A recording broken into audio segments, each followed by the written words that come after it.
Hello everyone, myself Karima Sardana, BAMS Batch 2018-19 of Shriram Ayurved Medical College and Hospital, Meerut. I am presenting a presentation on homeostasis.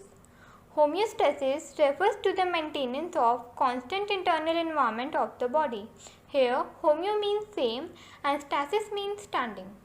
Internal environment in the body is the extracellular fluid in which the cells live. It includes blood which circulates in the vascular system.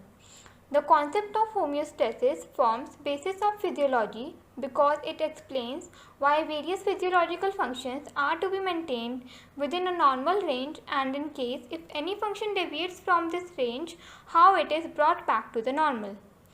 Understanding the concept of homeostasis also forms the basis for clinical diagnostic procedures.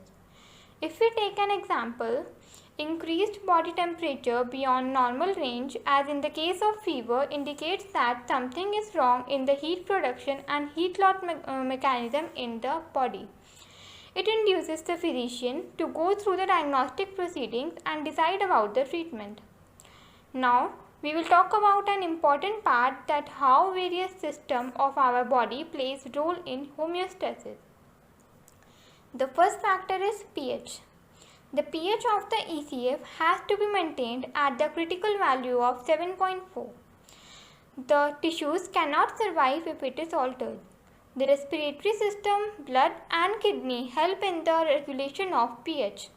Here we can understand the decrease in pH or increase in pH affects the tissues markedly.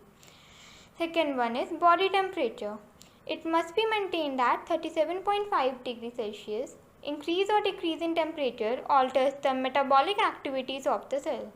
The skin, respiratory system, digestive system, excretory system, skeletal muscles and the nervous system are involved in maintaining the temperature within the normal limits. Nutrients. The adequate amount of nutrients must be supplied to the cells for various activities and growth of the tissues. Digestive and circulatory system plays major role in supply of nutrients. Nutrients must be digested, absorbed into the blood and supplied to the cell. Hormones to be synthesized and released from the endocrine glands in appropriate quantities and must act on the body cells appropriately. Otherwise, it leads to abnormal signs and symptoms. Blood. It should contain required number of RBC and normal composition of plasma. Only then it can transport nutritive substances, respiratory gases, metabolic and other waste products. Water and electrolyte balance. It should be maintained optimally, otherwise it leads to the dehydration or water toxicity and alteration in the osmolality of the fluids. Kidney, skin, salivary glands and gastrointestinal gland takes care of it. Central nervous system. Sensory system detects state of the body or surroundings. Brain integrates and interprets the pros and cons of this information and commands the body act accordingly through the motor system so that body can avoid the damage. Autonomic nervous system regulates all the vegetative functions of the body essential for the homeostasis. Another important and the basic part of the topic is components of the homeostasis system. The system acts through self-regulating devices in a cyclic manner. This includes 4 components. Number 1, sensors or detectors which recognize the deviation. Number 2, the transmission of this message to a control center.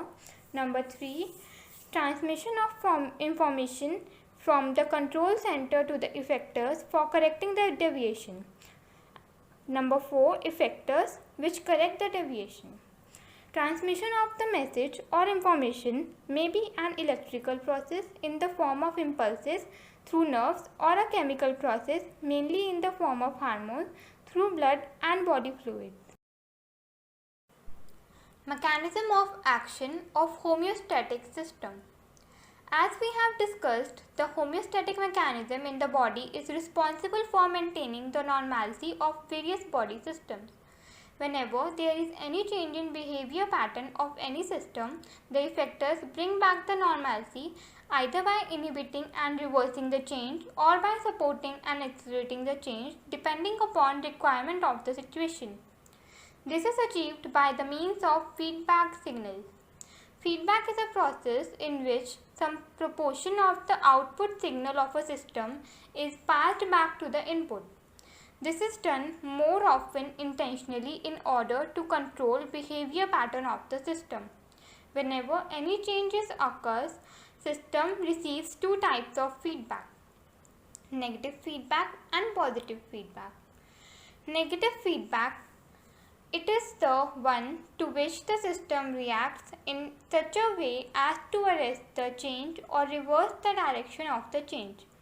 After receiving a message, effectors send negative feedback signals back to the system. Now, the system stabilizes its own function and makes an attempt to maintain homeostasis. For example, secretion of thyroxine. Thyroid stimulating hormone TSH released from pituitary gland stimulates thyroid gland to secrete thyroxine. When thyroxine level increases in blood, it inhibits the secretion of TSH from pituitary so that the secretion of thyroxine from thyroid gland decreases. On the other hand, if thyroxine secretion is less, its low blood level induces pituitary gland to release TSH. Now, TSH stimulates thyroid gland to secrete thyroxine. Positive feedback. It is the one to which the system reacts in such a way as to increase the intensity of the change in the same direction. Positive feedback is less common, however, it has its own significance, particularly during emergency conditions. One of the positive feedback occurs during the blood clotting. It occurs in three stages. Number 1, formation of prothrombin activator. Second, conversion of prothrombin into thrombin. Third, conversion of fibrinogen into fibrin. Thrombin formed in the second stage stimulates the formation of more prothrombin activator in addition to converting fibrinogen into fibrin. It causes formation of more and more amount of prothrombin activator so that the blood clotting process is accelerated and blood loss is prevented quickly. Thank you.